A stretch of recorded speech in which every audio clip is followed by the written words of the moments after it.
Hello students, আমি সন্দীপ আচার্যা। আমার YouTube চ্যানেলে তোমাদের স্বাগত। সামনে তোমাদের পরীক্ষা শুরু হবে, মানে পরীক্ষা বলতে পারো একদম দুর্বলায়।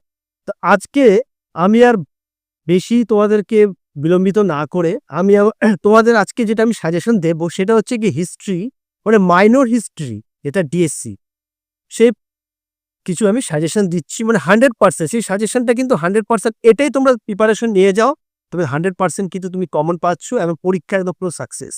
তো যাই হোক, আমি 12 নম্বরের কিছু প্রশ্ন বলছি, সেই প্রশ্নগুলো তৈরি করবে।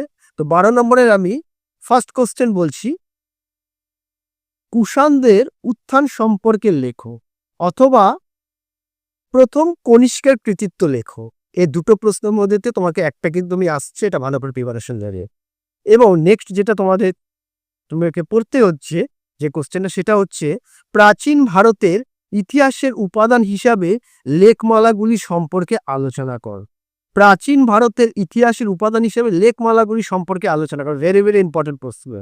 আমার 3 নম্বর প্রশ্ন, প্রাচীন ভারতের ইতিহাস রচনার ক্ষেত্রে সাহিত্যিক উপাদানের গুরুত্ব আলোচনা কর। সাহিত্যিক উপাদান মানে দেশি বিদেশি দুটোরই তোমার বর্ণনা দিতে হচ্ছে।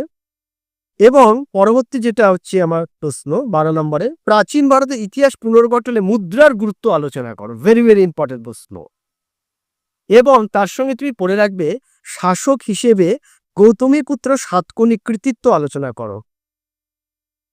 এবং নেক্সট কোশ্চেন যেটা পড়ছো তুমি, কুষাণ যুগের রাজনীতি, সমাজ ও ধর্মের মূল বৈশিষ্ট্যগুলি আলোচনা করো। এবং এর সঙ্গে তুমি যেটা পড়ছো, আলেকজান্ডারের ভারত আক্রমণ। ভেরি ভেরি ইম্পর্টেন্ট প্রশ্ন। এটা কিন্তু তুমি 6 এবং 12 দুটোর জন্যই পড়ে রাখতে পারো। এবং তার সঙ্গে তুমি পড়ে রাখবে সঙ্গম সাহিত্য। এটাও তুমি 6 এবং 12 দুটোর জন্যই খুব ভালো করে পড়ে রাখবে। 12 নম্বরে মাত্র দুটো তোমাকে অ্যান্সার করতে হচ্ছে। তো আমি যেগুলো বললাম তুমি এগুলো ভালো করে প্রিপারেশন নাও, পরীক্ষা খুব ভালো হবে। নেক্সট যে প্রশ্ন আমি তোমাকে বলছি সেটা হচ্ছে, মৌর্য প্রশাসনিক এবং অর্থনৈতিক ব্যবস্থার বৈশিষ্ট্যগুলি আলোচনা করো। এবং তার সঙ্গে তুমি পড়ে রাখতে পারো, মৌর্য শাসন পতনের জন্য অশোক কতখানি দায়ী। অর্থাৎ মৌর্য শাসন ব্যবস্থা অশোক কতখানি দায়ী, অথবা অশোকের ধর্মমত। এটাও কিন্তু 6 মার্কসের জন্য পড়ে রাখতে পারো। 12 এবং 6 দুটোর জন্যই পড়ে রাখবে। এবার আমি আসছি 6 মার্কসের জন্য তোমাকে কি কি পড়তে হচ্ছে। দেখো, 6 মার্কসের জন্য তুমি যেটা পড়বে, কৌটিল্যের অর্থশাস্ত্র, টিকা লেখো।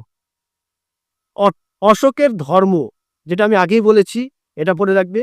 সিন্ধু সভ্যতার প্রয়োগ প্রণালী সম্পর্কে, অর্থাৎ সিন্ধু সভ্যতার যে ড্রেনেজ সিস্টেম আছে সেটা। তার সঙ্গে তুমি পড়ে রাখবে পরবর্তী বৈদিক যুগে মহিলাদের অবস্থান সম্পর্কে আলোচনা করো।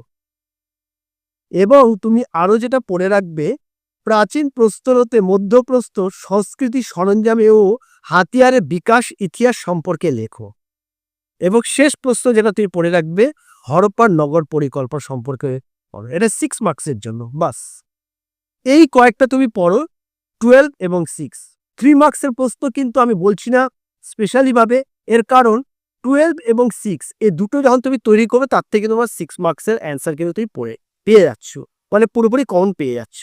সুতরাং আমি এক্সট্রা করে কিন্তু তার কথা বললাম না। এরপর যেটা আমার পরবর্তী বক্তব্য, আমি কিন্তু খুব শীঘ্রই তোমাদের 3 মার্কসের ডিএসসি মাইনর বাংলা 3 মার্কসের উত্তর সহ কিন্তু তোমাদের আমি 3 মার্কসের প্রশ্ন নিয়ে আলোচনা করেছি, সেই ভিডিওটা কিন্তু তোমাদের কাছে খুব শীঘ্রই আসছে। তো তোমরা কিন্তু আমার চ্যানেলটাকে বারে বারে সাবস্ক্রাইব করো এবং খুব শেয়ার করো, এই কারণেই যাতে সবার কাছে পৌঁছতে পারে এবং তারা যেন আমার এই সাজেশন থেকে খুব উপকৃত হয়। বাস এখানেই আজকে শেষ করছি, আর বিশেষ আর না বাড়িয়ে।